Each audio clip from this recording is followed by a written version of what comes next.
ನಮಸ್ಕಾರ ವೀಕ್ಷಕರೇ. ಇವತ್ತಿನ ವಿಷಯ ಸಾಕ್ಷಿ ಭಾವ. ಸಾಕ್ಷಿ ಭಾವ ಸಾಕ್ಷಿ ಭಾವ ಈ ಸಾಕ್ಷಿ ಭಾವ ಎನ್ನುವ ಎರಡು ಶಬ್ದಗಳು. ಸಾಕ್ಷಿ ಅಂದರೆ ಯಾವುದೋ ಒಂದು ಘಟನೆ ನಡೆದಿದೆ, ಆ ಘಟನೆ ಮತ್ತು ವೀಕ್ಷಕ. ಸಾಕ್ಷಿ ಭಾವ ಈಗ ಯಾರೋ ಒಬ್ಬರು ದುಡ್ಡು ಕದೀತಾ ಇದ್ದಾರೆ, ನೀವು ನೋಡಿದಿರಿ, ಅವಾಗ ನೀವು ಸಾಕ್ಷಿಯಾಗಿದ್ದೀರಿ. ಯಾರೋ ಒಂದು ವಸ್ತುವನ್ನು ಕದೀತಾ ಇದ್ದಾರೆ, ನೀವು ಅಲ್ಲಿ ನೋಡ್ತಾ ಇದ್ದೀರಿ, ಅದಕ್ಕೆ ನೀವು ಸಾಕ್ಷಿಯಾಗಿದ್ದೀರಿ ಅಂತ. ಇದು ಹೊರಗೆ ಇತ್ತು, ಇದು ನಿಮ್ಮೊಳಗೆ ಕೂಡ ಸಾಕ್ಷಿ ನಡೀತಾ ಇದೆ. ಮನಸ್ಸು ವಿಚಾರ ಮಾಡ್ತಾ ಇದೆ, ನೀವು ಅದಕ್ಕೆ ಸಾಕ್ಷಿಯಾಗಿದ್ದೀರ, ನೀವು ನೋಡ್ತಿದ್ದೀರ. ನಿಮಗೆ ಕೋಪ ಬರ್ತಾ ಇದೆ, ಕೋಪ ಬರ್ತಾ ಇರೋದನ್ನೇ ನೀವು ನೋಡ್ತಾ ಇದ್ದೀರ, ಅಂದರೆ ಕೋಪ ನೀವು ಮಾಡ್ತಾ ಇಲ್ಲ, ಕೋಪಕ್ಕೆ ಸಾಕ್ಷಿಯಾಗಿದ್ದೀರಿ ನೀವು. ಹಾಗೆ ಜೀವನದ ಕಷ್ಟಗಳೆಲ್ಲವೂ ಬರ್ತಾ ಇದ್ದಾವೆ, ನೀವು ನೋಡ್ತಾ ಇದ್ದೀರಿ. ಕಷ್ಟಗಳು ನಿಮಗಲ್ಲ, ನೀವು ಸಾಕ್ಷಿ ಮಾತ್ರ. ಕಷ್ಟಗಳಿಗೆ ನೀವು ಸಾಕ್ಷಿಯಾಗಿದ್ದೀರಿ. ವಿಚಾರ ಮಾಡಿ, ಹೌದಲ್ವಾ? ವಿಚಾರ ನಿಮ್ಗೆ ಬಂದ್ವಾ? ಅಲ್ಲ, ನೀವು ವೀಕ್ಷಕರು. ಈ ಜೀವನದ ಪರದೆ ಮೇಲೆ ಏನೇನು ಮೂಡ್ತಾ ಇದ್ದಾವೆ, ಏನೇನು ನಡೀತಾ ಇದ್ದಾವೆ, ಅದನ್ನು ನಿಮ್ಮ ಜೀವನದಲ್ಲಿ ಅಂತ ಭಾವಿಸಿದ್ದೀರಿ. ಭಾವ, ಈ ಪ್ರಪಂಚ ಭಾವವನ್ನು ತೆಗೆದು ನಮ್ಮೊಳಗಿರೋ ಆತ್ಮ ಅಥವಾ ಸಾಕ್ಷಿ ಭಾವದಲ್ಲಿ ಇರುವುದು, ಅದು ಪರಮ ಸುಖಕ್ಕೆ ಕಾರಣ ಆಗ್ತದೆ. ಸಾಕ್ಷಿ ಭಾವ, ಇದಕ್ಕೆ ಅಪರೋಕ್ಷ ಜ್ಞಾನ ಅಂತಾರೆ. ತನ್ನನ್ನು ತಾನು ಅರಿಯುವುದು ಗುರುವಿನ ಮುಖಾಂತರ ಆಗಲಿ, ಅಥವಾ ಗುರು ಇಬ್ಬರಿದ್ದಾರೆ. ಹೊರಗಿನ ಗುರು ದೀಕ್ಷೆಯನ್ನು ಕೊಟ್ಟು, ದೀಕ್ಷೆ ಅಂದರೆ ಶಿಸ್ತು, ಪ್ರಿನ್ಸಿಪಲ್ಸ್, ಡಿಸಿಪ್ಲಿನ್, ಇವೆಲ್ಲ ಫಾಲೋ ಮಾಡೋಕ್ಕೆ ಅವನು ಆದೇಶ ಮಾಡ್ತಾನೆ. ನೀವು ಯಾವುದೇ ವಿರುದ್ಧ ಪ್ರಶ್ನೆ ಮಾಡದೆ ಅವ್ರು ಹೇಳಿದ್ದನ್ನು 100% ನೀವು ಪ್ರಾಮಾಣಿಕವಾಗಿ ಮಾಡುತ್ತಾ ಹೋಗ್ತೀರಿ. ಸಾಕ್ಷಿ ಅಂದ್ರೇನು? ಅವ್ರು ಹೇಳಿದ ಬ್ರಹ್ಮವಾಕ್ಯ, ಅದನ್ನು ನೀವು 100ಕ್ಕೆ 100 ಪಾಲಿಸಬೇಕು. ನೀವು ಪಾಲಿಸಿದರೆ ಅದು ದೀಕ್ಷೆ ವಿಫಲ ಆಗ್ತದೆ. ನೀವು ಗುರುವಿನ ದೀಕ್ಷೆ ಪಡೆದು ಗುರುವಿನ ಮೇಲೆ ಸಂಶಯ ಇದ್ದರೆ ಅದು ಸಿದ್ಧಿಸಲ್ಲ. ಹೀಗಾಗಿ ಇದರಲ್ಲೇನು ದೀಕ್ಷೆ ಪಡೆದುಕೊಳ್ಳೋರಿದಾರಲ್ಲ, ಆ ದೀಕ್ಷೆ ಕೊಡುವ ಗುರು ನಿಮ್ಮ ಒಳಗಿನ ಗುರುವಿಗೆ ಒಂದು ಕನೆಕ್ಷನ್ ಕೊಡ್ತಾನೆ. ಹೊರಗಿನ ಗುರು ನಿಮ್ಮ ಮನಸ್ಸಿನ ಮಲಿನವನ್ನು ತೆಗೆದು ಅಂತಃಕರಣ ಶುದ್ಧೀಕರಣಕ್ಕೆ ಕಾರಣ ಆಗ್ತಾನೆ. ಮಾಡೋದೆಲ್ಲ ನೀವೇ, ಅವರು ಮಾರ್ಗದರ್ಶಿಯಾಗಿರ್ತಾರೆ. ಈ ಜೀವನದಲ್ಲಿ ಅಥವಾ ಏನಾದ್ರು ಈ ಕಡೆ ಒಂದು ಉತ್ತರ ಕರ್ನಾಟಕ ಒಂದು ನುಡಿಯಿದೆ, ಸ್ವಂತ ಸೈಲಾರದೆ ಸ್ವರ್ಗ ಸಿಗಲ್ಲ. ಸ್ವರ್ಗ ಸಿಗಬೇಕಾದ್ರೆ ನೀವು ಖುದ್ದು ಸೈಬೇಕು, ನೀವು ಸ್ವಂತ ಸೈಬೇಕು. ಯಾರಾದರೂ ಸೈಲಿ ನನಗೆ ಸ್ವರ್ಗ ಸಿಗಿದೆ ಅಂದರೆ ಸಿಗಲ್ಲ. ನೀವು ಸತ್ಯ ಬಳಕೆ ನಿಮಗೆ ಸ್ವರ್ಗ. ಹಾಗಾಗಿ ನೀವು ಸ್ವತಃ ಪ್ರಯತ್ನ ಮಾಡಬೇಕು. ಅದೇನು ಕೋಟಿಗೊಬ್ಬ ಶರಣ ಲಕ್ಷಕ್ಕೊಬ್ಬ ಭಕ್ತ ಅಂತ ಏನೋ ಒಂದು ಮಾತಿದೆ. ಹಾಗೆ ಕೋಟಿ ಮಂದಿ ಹೋಗ್ತಾರೆ, ಅದರಲ್ಲಿ ಒಬ್ಬ ಶರಣಾಗ್ತಾನೆ. ಯಾಕಂದರೆ ಪೂರ್ತಿ ಅನ್ನೋಕ್ಕೆ ತಾವು ಅಳವಡಿಸ್ಕೊಳ್ಳಲ್ಲ. 100% ಯಾವುದಕ್ಕೂ ಕೊಡೋದಿಲ್ಲ ಅವರು. 100% ನಾವು ಏನು ಕೊಡೋಕ್ಕೆ ಪ್ರಾಮಾಣಿಕವಾಗಿ ನಾವೇನು ಸರೆಂಡರ್ ಆಗಲ್ವೋ, ನಾವು ಸಮರ್ಪಣೆಗೊಳ್ಳಲ್ವೋ, ಅಲ್ಲಿ ನಮ್ಗೆ ಯಾವುದೇ ಕೆಲಸಕ್ಕೆ ಬರಲ್ಲ. ಯಾವುದೇ ದೀಕ್ಷೆ ಆಗಲಿ, ಯಾವುದೇ ಮಾರ್ಗ ಆಗಲಿ, ಯಾವುದೇ ಯೋಗ ಆಗಲಿ. 100% ಕೊಡೋದಂದರೆ ನೀವು 5 ನಿಮಿಷ ಯೋಗ ಮಾಡಿ, 5 ನಿಮಿಷ, 100ಕ್ಕೆ 100. ಅದರಲ್ಲಿ ಮನ ಬುದ್ಧಿ ಚಿತ್ತ ಅದನ್ನು ಯೋಗದಲ್ಲಿ ಇರಬೇಕು. ನಿಮ್ಮ ತಲೆಯಲ್ಲಿ ಅಯ್ಯೋ ಹಾಲಿನ ಪ್ಯಾಕೆಟ್ ತರಬೇಕು ಅನ್ನೋದು ಈ ಕಡೆ ಯೋಗ ಮಾಡೋದು. ಅಯ್ಯೋ ಟಿ ವಿ ಆನ್ ಮಾಡಿಟ್ಟೆ ನಾನು ಯೋಗ ಮಾಡೋಕ್ಕೆ ಬಂದೀನಿ, ಆಫ್ ಮಾಡೋರಿಲ್ಲ ಅಂತ ತಲೆಯಲ್ಲಿ ಸುತ್ತಾ ಇರೋದು ಯೋಗ ಮಾಡೋದು. ನಾಳೆ ಜಲ್ದಿ ಹೇಳಬೇಕು, ನಾನು ಇವಾಗ ಬೇಗ ಮಲಗಬೇಕು ಅನ್ನೋ ಒತ್ತಡದಲ್ಲಿ ನೀವು ಕೆಲಸ ಮಾಡೋದು, ಯೋಗ ಮಾಡೋದು. ಈಗ ನೋಡಿ, ಈಗ ಏನು ಕೇಳ್ತಾ ಇದ್ದೀರಲ್ಲ, ನೀವು ಇಲ್ಲೇ ಇದ್ದೀರಿ, ಚೆಕ್ ಮಾಡ್ಕೊಳ್ಳಿ. ನಾನು ಹೇಳ್ತಾ ಇರೋದೆಲ್ಲ ನೀವು ಇವಾಗಲೇ ಕೇಳಿ, ಇವಾಗಲೇ ಮನಸ್ಸಿನೊಳಗೆ ಅರ್ಥ ಮಾಡ್ಕೊಳ್ತಿದ್ರೆ ನಾನು ಹೇಳೋ ಪ್ರತಿಯೊಂದು ಶಬ್ದನೂ ನಿಮಗೆ ಅರ್ಥ ಹೋಗುತ್ತೆ.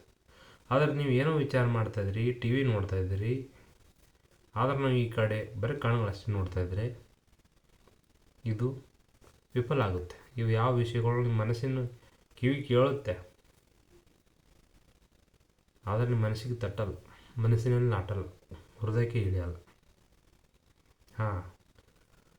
ಇನ್ನು ಕಿವಿ ಕೇಳುತ್ತೆ ಅಂತ ಹೇಳಿದಲ್ಲ, ಹೀಗೆ ಒಂದು ಉದಾಹರಣೆ. ಕಣ್ಣು ಎಲ್ಲವನ್ನು ನೋಡುತ್ತೆ, ಕಣ್ಣು ಏನನ್ನೂ ನೋಡಲ್ಲ. ಕಿವಿ ಎಲ್ಲವನ್ನೂ ಕೇಳಿಸಿಕೊಳ್ಳುತ್ತೆ, ಕಿವಿ ಯಾವುದನ್ನು ಕೇಳಲ್ಲ. ಮೂಗು ಎಲ್ಲವನ್ನು ಸುಗಂಧಿಸುತ್ತದೆ, ಮೂಗಿಗೆ ಯಾವುದೇ ಅನುಭವವಿಲ್ಲ. ಚರ್ಮ ಎಲ್ಲವನ್ನು ಮುಟ್ಟುತ್ತೆ, ಚರ್ಮ ಯಾವುದನ್ನು ಸ್ಪರ್ಶಿಸುವುದಿಲ್ಲ. ಅಂದರೆ ಕಣ್ಣು ನೋಡುತ್ತೆ, ಯಾವುದನ್ನು ನೋಡುವುದಿಲ್ಲ. ಅಂದರೆ ನೀವು ನೋಡ್ತಾ ಇದ್ದೀರಿ, ನಿಮ್ಮ ಕಣ್ಣುಗಳ ಮುಖಾಂತರ ನೀವು ನೋಡ್ತಾ ಇದ್ದೀರಿ. ಕಣ್ಣಿಗೆ ಸ್ವಂತ ಬುದ್ಧಿ ಇಲ್ಲ, ಅದು ನೋಡಲ್ಲ. ಮನಸ್ಸಿನ ಆಕರ್ಷಣೆ, ಮನಸ್ಸಿನ ಹಿತಾಸಕ್ತಿ, ಮನಸ್ಸಿನ ಆಸಕ್ತಿ, ಮನಸ್ಸಿನ ಏಕಾಗ್ರತೆ ಇರೋ ಕಡೆ ಕಣ್ಣುಗಳನ್ನು ಹೊರಳಿಸುತ್ತದೆ. ನೀವು ವಿಡಿಯೋ ಕಡೆ ನೋಡ್ತಾ ಇದ್ದೀರಿ ಅಂದರೆ ನಿಮ್ಮ ಮನಸ್ಸು ಕಾನ್ಸಂಟ್ರೇಷನ್ ಈ ಕಡೆ ಇದೆ. ಕಣ್ಣಿನ ಮುಖಾಂತರ ನೀವು ಸವಿತಾ ಇದ್ದೀರಿ ಈ ವಿಡಿಯೋನ. ಹೀಗಾಗಿ ಕಿವಿ ಕೇಳಿಸ್ಕೊಳುತ್ತೆ. ಕಿವಿ ಏನು ಅರ್ಥ ಆಗಲ್ಲ, ನಿಮಗೆ ಅರ್ಥ ಆಗುತ್ತೆ ಅಷ್ಟೆ. ಕಿವಿ ಮುಖಾಂತರ ನಿಮಗೆ ಅರ್ಥ ಆಯಿತು. ಮೂಗು ಸುಗಂಧಿಸುತ್ತೆ, ಅದಕ್ಕೆ ಯಾವುದೇ ಅನುಭವ ಆಗಲ್ಲ. ಒಳ್ಳೆ ಕೆಟ್ಟ ಡಿಸೈಡ್ ಮಾಡೋದು ಒಳಗಿರೋ ಮನಸ್ಸು, ಬುದ್ಧಿ. ಚರ್ಮ ಎಲ್ಲವನ್ನು ಮುಟ್ಟುತ್ತೆ, ಅದು ಯಾವುದನ್ನು ಅನುಭವಿಸೋದಿಲ್ಲ, ಅನುಭವ ಮಾತ್ರ ನಿಮಗಾಗುತ್ತೆ. ಹೀಗಾಗಿ ಇದೇನು ಪಂಚ ಇಂದ್ರಿಯಗಳಿದ್ದಾವೆ, ಇವು ಮಾಧ್ಯಮಗಳಷ್ಟೆ ನಿಮಗೆ ಈ ಪ್ರಪಂಚದ ಅನುಭವ ಕೊಡೋಕ್ಕೆ. ನಿಮಗೆ ಈ ಪ್ರಪಂಚಕ್ಕೆ ಈ 5 ಜ್ಞಾನೇಂದ್ರಿಯಗಳ ಮುಖಾಂತರ ನೀವು ಸಂಪರ್ಕ ಮಾಡ್ತಾಯಿದ್ದೀರಿ. ನೀವು ಎಲ್ಲಿದ್ದೀರಿ ಶರೀರದೊಳಗೆ? ಒಮ್ಮೆ ಸ್ಕ್ಯಾನಿಂಗ್ ಮಾಡಿಸ್ಕೊಂಡು ಬಂದುಬಿಡಿ. MRI X-ray ಏನಾದರೂ ಸಿಗೋದಿಲ್ಲ. ಯಾಕಂದರೆ ಪರವಸ್ತು ಸಿಗುವಂಥ ವಸ್ತು ಅಲ್ಲ, ತಿಳಿಯುವಂಥ ವಸ್ತು. ಈಗ ಕೈ ಇದೆ, ಈ ಕೈಯೇ ಮತ್ತು ನಿಮ್ಮ ಮಧ್ಯೆ ಏನು ದೂರ ಇದೆಯಲ್ಲ, ಇದು ಕಾಣಿಸುತ್ತಾ? ನೀವು ನಿಮ್ಮ ಮೊಬೈಲ್ ಡಿಸ್ಪ್ಲೇ ಮತ್ತು ನಿಮ್ಮ ನಡುವೆ ಏನಿದೆಯಲ್ಲ ಖಾಲಿ ಜಾಗ, ಏನದು?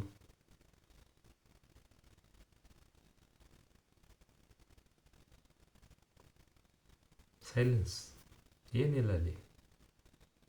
ಹೀಗಾಗಿ ಈ ಏನು ಇಲ್ಲ ಅನ್ನೋದಿದೆಯಲ್ಲ, ಅದು ನಿಮ್ಮೊಳಗೂ ಉಂಟು.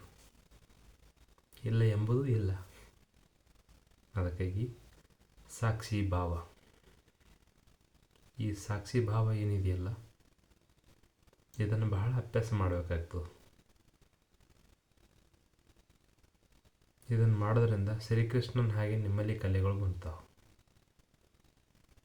ನೀವು ಯಾವುದರಲ್ಲಿ ಮುಳುಗಲ್ಲ, ಯಾವುದರಿಂದ ಪ್ರವಾಹದಲ್ಲಿ ಹರಿಕೊಂಡು ಹೋಗೋದಿಲ್ಲ. ಯಾರು ಹರ್ಕೊಂಡು ಹೋಗ್ತಾರಂದ್ರೆ, ಯಾವುದೊಂದು ವಿಚಾರ ಹೊಂಟಿದೆ, ಅದಕ್ಕೆ ಜೋತ ಬಿದ್ದುಬಿಟ್ರೆ ಎಳ್ಕೊಂಡು ಹೋಗ್ಬಿಡ್ತದೆ. ಯಾರೋ ಒಂದು ಶಬ್ದ ಅಂದರು, ಕೋಪ ಬಂತು, ಕೋಪದ ಕಾಲಿಗೆ ನೀವು ಹಿಡಿದ್ರಿ, ಕೋಪ ನಿಮ್ಮನ್ನು ಎಳ್ಕೊಂಡು ಹೋಗಿಬಿಡುತ್ತೆ. ರೋಷಾವೇಶದಲ್ಲಿ ಏನೇನು ಕುಡ್ದಾಡ್ತೀವಿ ಶರೀರ, ಹಾಗೆ ಮಾಡ್ತೀನಿ, ಹೀಗೆ ಮಾಡ್ತೀನಿ. ಬುದ್ಧಿ ಮತ್ತು ನಿಮ್ಮಲ್ಲಿರುವ ಅಹಂಕಾರ, ನಿಮ್ಮಲ್ಲಿರುವ ಕ್ರೋಧ, ಇವು 3 ಸೇರಿ ಈ ಥರ ಸಂಭಾಷಣೆ ನಡೆಸ್ತಾ ಬಂದ್ರೆ ನಿಮ್ಮ ಪೂರ್ತಿ ಶಕ್ತಿ ಹಾಕಿ ಜೋರಾಗಿ ಕಿರ್ಚಿ ಯಾವ್ಯಾವ ಶಬ್ದಗಳು ಏನೇನು ಯಾವ್ಯಾವ ಅವರು ತರಿಸಿರುವ ಕೋಪದ ಪ್ರಮಾಣದ ಮುಖಾಂತರ ಬುದ್ಧಿ ಡಿಸೈಡ್ ಮಾಡುತ್ತೆ. ಫೈರ್ ಮಾಡುತ್ತೆ. ನಿನಗೆ ಹಂಗೆ ಮಾಡ್ತೀನಿ, ಹಿಂಗೆ ಮಾಡಿ ಬೀಸಾಕ್ತೀನಿ, ಹಾಗೆ ನಾನು ಯಾರಂತ ತೋರಿಸ್ತೀನಿ ಅಂತ.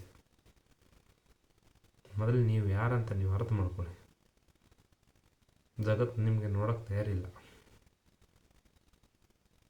ಈ ಅಖಿಲಾಂಡ ಕೋಟಿ ಬ್ರಹ್ಮಾಂಡದಲ್ಲಿ ನೀವು ಯಾರು?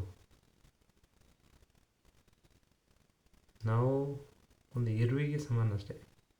ಇರುವಿನ ದೊಡ್ಡದು ಅನಿಸುತ್ತೆ. ಕೋಟಿ ಇರುವಿನಲ್ಲಿ ಒಂದು ಇರುತ್ತೆ ಸತ್ತರೆ ಅದಕ್ಕೆ ಯಾರು ಹೇಳ್ತಾರೆ?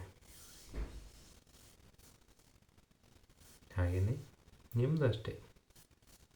ಹಿಸ್ಟ್ರಿ ಕ್ಲಿಯರ್ ಆಗಿಬಿಡುತ್ತೆ ನೀವು ತೀರ್ಕೊಂಡು ಒಂದು ತಿಂಗಳ 2 ತಿಂಗಳ ನಂತರ. ಈ ವಿಶ್ವದಲ್ಲಿ ಯಾವುದೇ ಕಡಿಮೆಗಳು ಬೀಳೋದು. ಈ ಜಗತ್ತು ಪೂರ್ಣ ಇದೆ. ಅಪೂರ್ಣತೆ ನಮ್ಮಲ್ಲಿರೋದ್ರಿಂದ ಎಲ್ಲ ಅಪೂರ್ಣ ಕಾಣಿಸ್ತದೆ ಅಷ್ಟೇ. ಸಾಕ್ಷಿ ಭಾವದಿಂದ ಎಲ್ಲ ಕಲೆಗಳು ನಮ್ಮಲ್ಲಿ ಉತ್ಪನ್ನ ಆಗ್ತವೆ ಅಥವಾ ಪ್ರಕಟ ಆಗ್ತವೆ. ಸಾಕ್ಷಿ ಭಾವ ಅಂದರೆ ಶ್ರೀಕೃಷ್ಣನ ಹಾಗೆ ಗೆಳೆಯರ ಜೊತೆ ಗೆಳೆಯರಾಗಿದ್ದ, ರಾಜರ ಜೊತೆ ರಾಜರಾಗಿದ್ದ. ಈ ಗೆಳೆತನ ಹುಡುಗಾಟಿಕೆಯಲ್ಲಿ ಹುಡುಗರ ಥರ ಇದ್ದ, ಸಣ್ಣ ಮಕ್ಕಳ ಥರ ಇದ್ದ. ಈ ಷಡ್ಯಂತ್ರ ಜೋಡಿ ಷಡ್ಯಂತ್ರ ಮಾಡ್ತಾಯಿದ್ದ. ಈ ಥರ ಎಲ್ಲ ಕಲೆಗಳು ಅಂದರೆ ಸಾಕ್ಷಿ ಭಾವದಿಂದ ಸಾಧ್ಯ. ಸಾಕ್ಷಿ ಭಾವ ನೀವು ಯಾವುದರಲ್ಲಿ ಮುಳುಗಲು ಬಿಡಲ್ಲ. ಯಾವಾಗ ಸಂಸಾರ ಅನ್ನೋದು ವಜ್ಜಾಗ್ತದೆ ಅಂದರೆ ಸಮುದ್ರದಲ್ಲಿ ನಾವಿದೆ. ನಾವಿನಲ್ಲಿ ಅಂದರೆ ಒಂದು ನೀರಿನಲ್ಲಿ ಹಡಗಿದೆ. ಹಡಗಿನಲ್ಲಿ ನೀರು ಬಂದರೆ ಮುಳುಗೋಗುತ್ತೆ. ಹಾಗೆ ನೀವು ಸಂಸಾರದ ಪ್ರಪಂಚದಲ್ಲೇ ಇರಿ. ಪ್ರಪಂಚ ನಿಮ್ಮೊಳಗೆ ಬರಬಾರ್ದು, ಮುಳುಗೋಗ್ತೀರ. ಇದನ್ನು ಮೇಂಟೈನ್ ಏನು ಮಾಡ್ತಿರಲ್ಲ ಬರದ ಹಾಗೆ. ಇದಕ್ಕೆ ಯೋಗದ ಅವಶ್ಯಕತೆ ಇದೆ. ಎಲ್ಲ ಸಹಜ ಅನಿಸ್ಬಿಡುತ್ತೆ. ಪರಿಸ್ಥಿತಿಯಲ್ಲಿ ಸಿಕ್ಕಾಕೊಂಡಾಗ ಅವಾಗ ಅರ್ಥ ಆಗುತ್ತೆ ನಮಗೆ. ಯಾಕಂದರೆ ಈ ಹಾಳೆ ಮೇಲೆ ಮನೆ ಗೆರೆ ಹಾಕಿ ಮನೆ ಕಟ್ಟೋದು ಭಾಳ ಸುಲಭ. ಮನೆಯ ಚಿತ್ರಣ ಬರೆಯೋದು, ಅದನ್ನು ಪಾಯ ಹಾಕಿ ಕಟ್ಟೋದು ಇರೋ ಶ್ರಮ ಏನಿದೆಯಲ್ಲ, ಅಲ್ಲಿರೋ ರಿಯಾಲಿಟಿನೇ ಬೇರೆ. ನೀವು ಮನೆಯಲ್ಲಿ ಕೂತು ಕಂಪ್ಯೂಟ್ರಲ್ಲಿ ಕಾಗದಲ್ಲಿ ನಕ್ಷೆಗಳನ್ನು ಹಾಕ್ಬೋದು. ಆ ನಕ್ಷೆ ತಕ್ಕಾಗ ಮನೆ ಕಟ್ಟಿಕೊಡೋದು ಇದೆಯಲ್ಲ, ಅಲ್ಲಿ ಬಹಳ ಶ್ರಮ ಇದೆ. ಹಾಗೆ ನೀವು ಏನು ಸಾಕ್ಷಿ ಭಾವ ಕಲಿಬೇಕಷ್ಟೆ. ಯಾವ ಅಭ್ಯಾಸ? ನೋಡುವುದೊಂದೇ ಅಭ್ಯಾಸ. ಯಾವ ಹಿಮಾಲಯಕ್ಕೆ ಹೋಗೋ ಅವಶ್ಯಕತೆ ಇಲ್ಲ. ಅಲ್ಲೇನಿದೆ? ಮಣ್ಣು ಕಲ್ಲು, ಈ ಮಂಜುಗಡ್ಡೆ ಅಷ್ಟೇ. ಅದಕ್ಕಾಗಿ ನೀವು ಎಲ್ಲಿ ಹೋದರೇನು ನೀವಾಗಿ ಇರ್ತೀರ ಅಷ್ಟೆ. ಇವಾಗ ಒಂದು ಇಲಿ ಮತ್ತು ಒಂದು ಬೆಕ್ಕು ತಪಸ್ಸಿಗೆ ಹೋದಂತ ತಿಳ್ಕೊಂಡು ಅವುಗಳು DNA ಇವೆ. ಅದನ್ನು ತಿನ್ನಬೇಕು, ಅದರಿಂದ ಅದು ಓಡಬೇಕಂತೇಳಿ ಅವೆರಡು ಮೆಡಿಟೇಷನ್ ಮಾಡುತ್ತೆಲ್ಲ ಮನ ಪರಿವರ್ತನೆ ಮಾಡಿಕೊಂಡು ಶುದ್ಧ ಆಗ್ತವೆ. ಕೆಲವು ಕ್ಷಣ ಕೆಳಗಡೆ ಪರ್ವತದ ತಳಗಳು ಬಂದ ಬಳಕೆ ಅದರಲ್ಲೂ DNA ಸಿಗ್ನಲ್ ಕೊಡುತ್ತೆ, ಅಲ್ಲಿ ಇಲ್ಲಿ ತಿನ್ನು ಅಂತೇಳಿ. ಇಲ್ಲಿಗೆ ಅದರೊಳಗಿನ ಅಂತರಾತ್ಮ ಸಿಗ್ನಲ್ ಕೊಡುತ್ತೆ, ನೀನು ಓಡಬೇಕು ತಿನ್ನುತ್ತಂತೆ. ಹಾಗೆ ನಾವು ಈ ಶರೀರದಲ್ಲಿರೋ ತನಕ ಈ ಮನಸ್ಸು, ಬುದ್ಧಿ, ಚಿತ್ತ, ಅಹಂಕಾರ ಎಲ್ಲವೂ ಸೇರಿ ನಮ್ಮಲ್ಲಿ ಒಂದು ಫೋರ್ಸ್ ಕ್ರಿಯೇಟ್ ಮಾಡುತ್ತೆ. ನೀನು ಹಾಗಲ್ಲ ಹೀಗಲ್ಲ ಇದನ್ನೇ ಮಾಡು ಅಂತೇಳಿ. ಆದರೆ ನೀವು ಸಾಧನೆ ಮುಖಾಂತರ, ಯೋಗದ ಮುಖಾಂತರ ನೀವು ಸಾಕ್ಷಿ ಭಾವದಲ್ಲಿ ಪ್ರವೇಶಿಸಿದಾಗ ಇವೆಲ್ಲವೂ ಒಂದು ಏನಂತಿದ್ದಾರೆ, ಒಂದು ರಂಗಮಂಟಪದಲ್ಲಿ ಒಂದು ನಾಟಕ ನಡೀತದೆ ಅಷ್ಟೇ ಮನಸ್ಸಿನಲ್ಲಿ. ಹೀಗಾಗಿ ನಿಮ್ಮ ಮನಸ್ಸನ್ನು ನಿಯಂತ್ರಿಸೋದಂದರೆ ಗೆದೆಯಬೇಕು. ನಿಯಂತ್ರಿಸೋದಂದರೆ ಬಲ ಪ್ರಯೋಗವಲ್ಲ, ಗೆದೆಯೋದಂತಾರಲ್ಲ. ಯಾರೋ ಒಬ್ಬರು ಹೆಲ್ಪ್ ಮಾಡಿದ್ರೆ ಅವ್ರು ನಿಮ್ಮ ಮನಸ್ಸಿಗೆ ಗೆದೀತಾರೆ. ಥ್ಯಾಂಕ್ ಯು ಒಂಥರ ಗುಡ್ ಫೀಲಿಂಗ್ ಕೊಡ್ತಾರೆ. ಆದರೆ ನೀವು ಅವ್ರು ಬೆದರಿಸಿ ನನಗೆ ರೆಸ್ಪೆಕ್ಟ್ ಕೊಡು ಅಂತ ಹೇಳಿದ್ರೆ ಅದು ಸಿಗಲ್ಲ. ಬಲವಂತವಾಗಿ ಪಡೆದ ವಸ್ತು ಸ್ಥಿರವಲ್ಲ, ನಿಮ್ಮ ಭಯ ಇರುವವರೆಗೆ ಅಷ್ಟೇ ಇರುತ್ತೆ.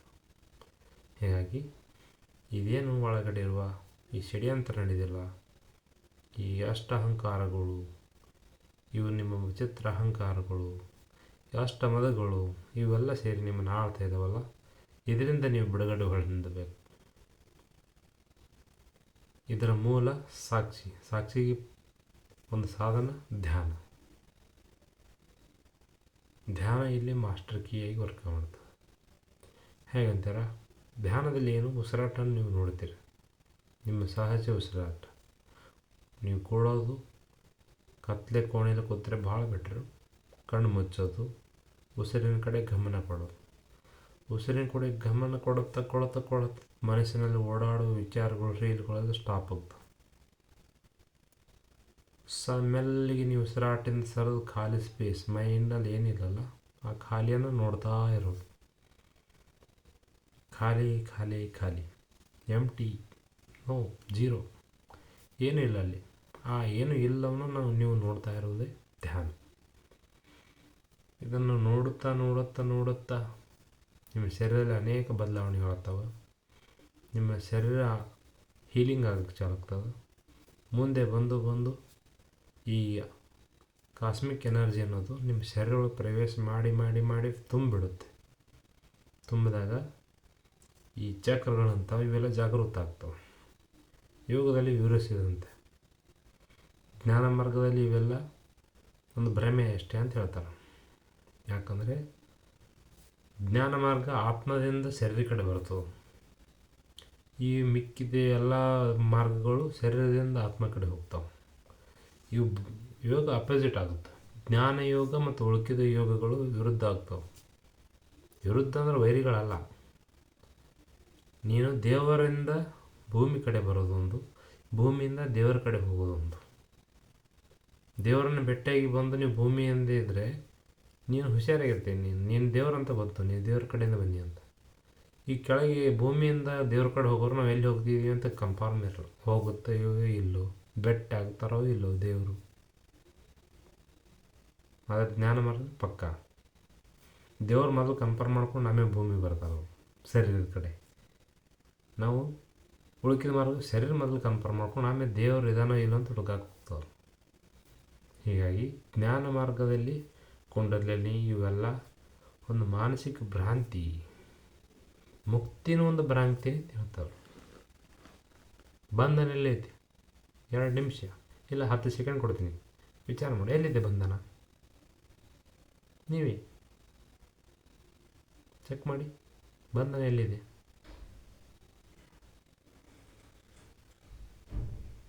ಇಲ್ಲ, ಭ್ರಾಂತಿ ಮಾರಯ್ಯ. ಅಲ್ಲ, ಭ್ರಾಂತಿನೇ ಇದು. ಕ್ಷಮಿಸಿ ಮಾರಾಯ ಅಂದದಕ್ಕೆ. ಭ್ರಾಂತಿ. ಈ ಭ್ರಾಂತಿಗೆ ಕಾರಣ ಏನು? ಇದಕ್ಕೆಲ್ಲ ಜ್ಞಾನದಿಂದ ಬರುವಾಗ ಉಳುಕಿ ಯೋಗಗಳು. ಯಾಕಂದರೆ ಯಾರು ಜ್ಞಾನ ಯೋಗ ಬಗ್ಗೆ ಜಾಸ್ತಿ ವಿಚಾರ ಮಾಡಲ್ಲ. ಯಾಕಂದರೆ ಸಿದ್ದೇಶ್ವರಪ್ಪರು ಮಾತ್ರ ಇದ್ರ ಬಗ್ಗೆ ಅತಿ ಸರಳವಾಗಿ ಎಲ್ಲರಿಗೆ ಪೂರ್ತಿ ಅವ್ರ ಜೀವನ ಉದ್ದಕ್ಕೆ ಹೇಳಿದ್ದು ಜ್ಞಾನ ಯೋಗ.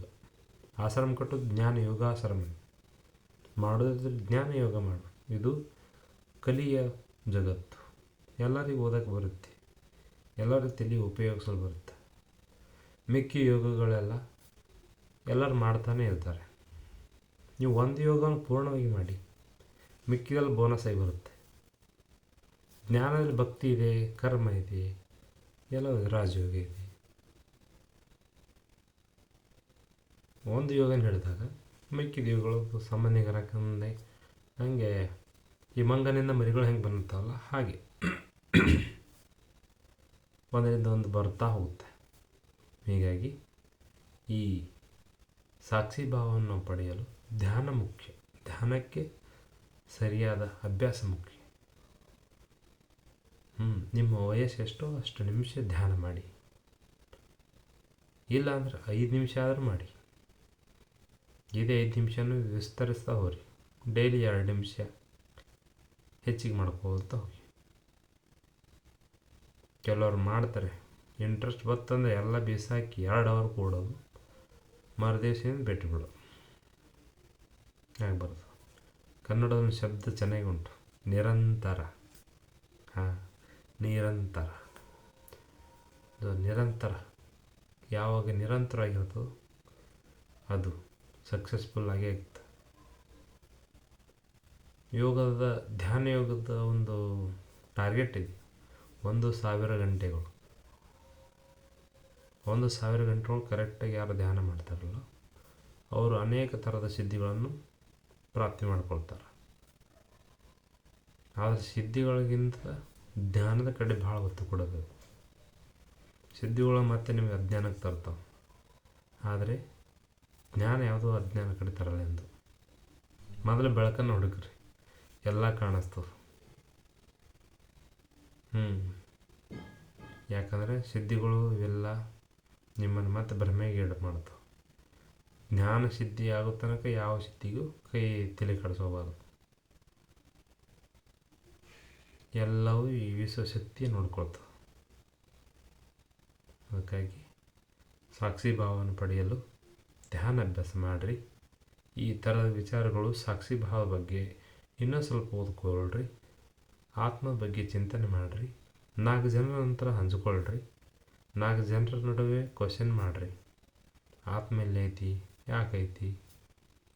ಈ ಜಗತ್ತಿನಿಂದ ಹೋಗಬೇಡ್ರಿ. ಜಗತ್ತು ಯಾವತ್ತು ಯಾರಾಯಿತು, ಅವ್ರಕ ಮೊದಲು ಯಾರಿದ್ರು ಬೇಡ. ಇತಿಹಾಸ ಕೆದರಷ್ಟು ಏನಂತಾರ, ಹಳೆ ತಿಪ್ಪಿ ಕೆದರಷ್ಟು ಕೊಳಕಗಳು ಹೆಚ್ಚು ಹೊಂಡ್ತಾವಂತ. ಹಂಗೆ ಕೊಳತಿರೋದೆಲ್ಲ ಫಿಲ್ಟ್ರ್ ಮಾಡ್ಕೋದು ಕೂಡೋದು ಅದೆಲ್ಲ ಬೇಡ. ನೀವು ನಿಮ್ಮ ಜೀವನವನ್ನು ಪಾವನ ಮಾಡಿರಿ. ನಿಮ್ಮ ಜನ್ಮದ ಉದ್ದೇಶನ ತಿಳಿಯಿರಿ. ನಿಮ್ಮ ಸಂಸಾರವನ್ನು ಚೆನ್ನಾಗಿ ಇಟ್ಕೊಳ್ಳ್ರಿ. ನಿಮ್ಮ ಜೀವನದಲ್ಲಿ ಗುರಿಗಳನ್ನು ಚೆನ್ನಾಗಿ ಇಟ್ಕೊಳ್ರಿ.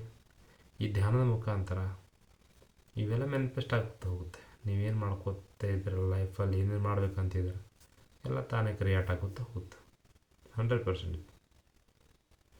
ಹಾಗಾಗಿ ಇದೇನು ಇವತ್ತಿನ ಈ ಟಾಪಿಕ್ ಏನಿದೆಯಲ್ಲ ಸಾಕ್ಷಿ ಭಾವ, ಇದನ್ನು ಇಲ್ಲಿಗೆ ಮುಗಿಸೋಣ. ನಮಸ್ಕಾರ.